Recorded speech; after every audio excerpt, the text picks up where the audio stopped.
Hello everyone. तो कैसे हैं आप सब? आई होप अच्छे होंगे, स्वस्थ होंगे, मस्त होंगे। तो आप सबों का पढ़ाई लिखाई तैयारी कैसा चल रहा है? आप सबका तैयारी?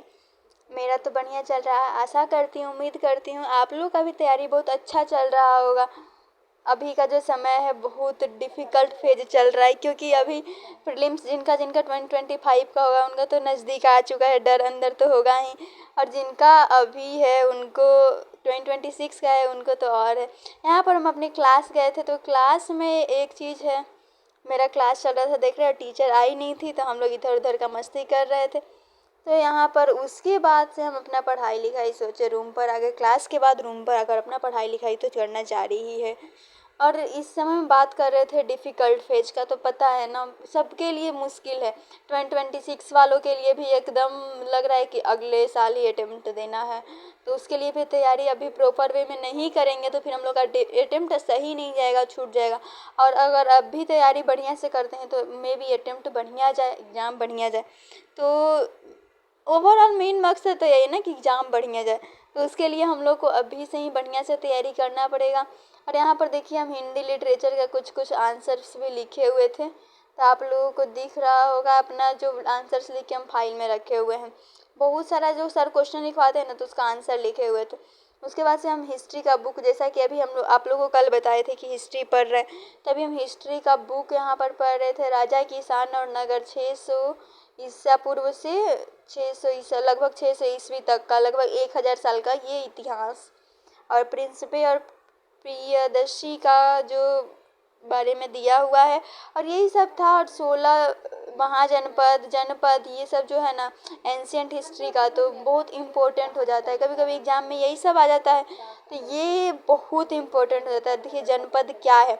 जनपद का अर्थ एक ऐसा भूखंड जहाँ कोई जन लोग कुल या जनजाति अपना पाँव रखते हैं अथवा बस जाता है, इस शब्द का प्रयोग किया जाता है। उसके बाद से आइएगा तो यहाँ पे 16 जनपद का जो इंडिया का मैप बना के दिया गया। और सबसे बड़ी बात, मैप से समझ में जल्दी आता है, प्लस में अगर आप फ्लो चार्ट बनाकर मैप बनाकर कॉपी में अपने प्रेजेंट कर दिए अगर, तो उससे मार्क्स भी बढ़िया मिलता है।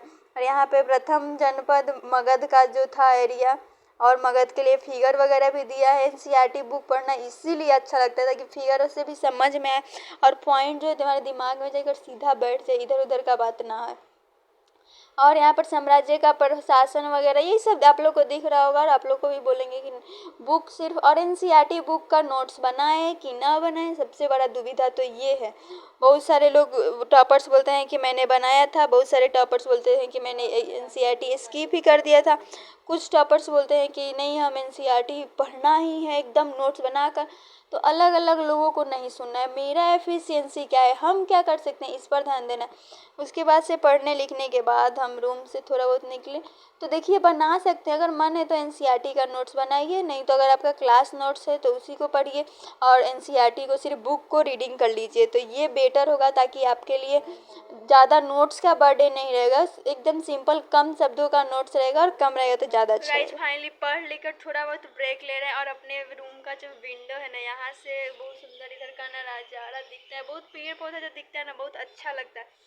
और हवा वगैरह जो आ रहा है, अभी बाहर का टेम्परेचर इतना ज़्यादा हाई है पटना में, या जो रह रहे होंगे पटना में उनको तो पता ही होगा कि कितना टेम्परेचर अभी आई है। बाहर हम लोग निकल रहे हैं तो लग रहा है फेस एकदम झुलस जाएगा, बहुत अजीब सा लग रहा है। और हम लोग थोड़ा बहुत, पता है इस वक्त थोड़ा बहुत जूस ठंडा पानी और ये सब पीते रहना बहुत ज़रूरी हो गया। और इसी के साथ हम लोग अगर तैयारी का बात करें तो मेरा तैयारी आप लोगों को पता ही है कैसा चल रहा है। और क्लासेज में भी हम लोग कॉलेज क्लासेस आप लोग को पता ही होगा कि रेगुलर चलता है, तो क्लासेस में भी मेरे सर लोग बहुत अच्छा पढ़ा रहे हैं। अभी हम लोग का क्लास में ही इंडियन इकोनॉमी चल रहा है, तो इकोनॉमिक्स का तो हम लोग को टेंशन खत्म है, क्योंकि क्लास इकोनॉमिक्स वाले हम लोग इंडियन इकोनॉमी में कंप्लीट कर रहे हैं। लेकिन थोड़ा बहुत अपना तो पढ़ना पड़ता ही है, साइड का जो है उसको तो पढ़ना पड़ता है, उसको छोड़ नहीं सकते, उसको तो लेकर ही चलना होता है। और क्या है ना कि इकोनॉमिक्स ऐसा सब्जेक्ट है ना, जो इतना उसमें फैक्ट जो भरा हुआ है ना, इतना वास्ट उसका सिलेबस है। पहली बात, उसको तो हम लोग को अपडेट करना पड़ता है करेंट से, हर हर 2 महीना 3 महीने में कोई ना कोई करेंट अपडेटेड हो ही जाता है। 2 महीने तो रोज़ बोलते हैं, बहुत दिन बोल दिए, रोज़ करेंट कुछ ना कुछ नया आ ही जाता है। तो इकोनॉमिक्स को बहुत ज़्यादा फैक्ट से भरकर हम लोग को अपडेट करना पड़ता है।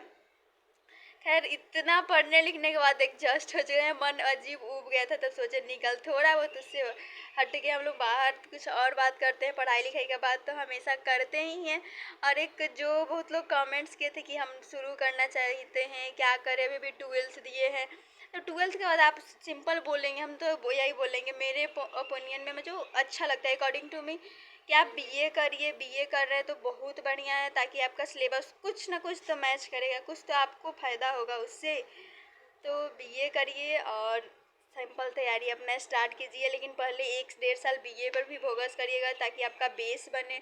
एनसीईआरटी पढ़िए, एनसीईआरटी जब समझ में आ जाए तो अपना बैच ले सकते हैं या रेफरेंस बुक को पढ़ सकते हैं। इसी के साथ आप लोगों को एक और बात बोलेंगे कि यहाँ तक अगर आप मेरा वीडियो देखेंगे तो प्लीज़ चैनल को सब्सक्राइब कर दीजिएगा, कमेंट्स भी कर दीजिएगा। और okay, bye bye, take care.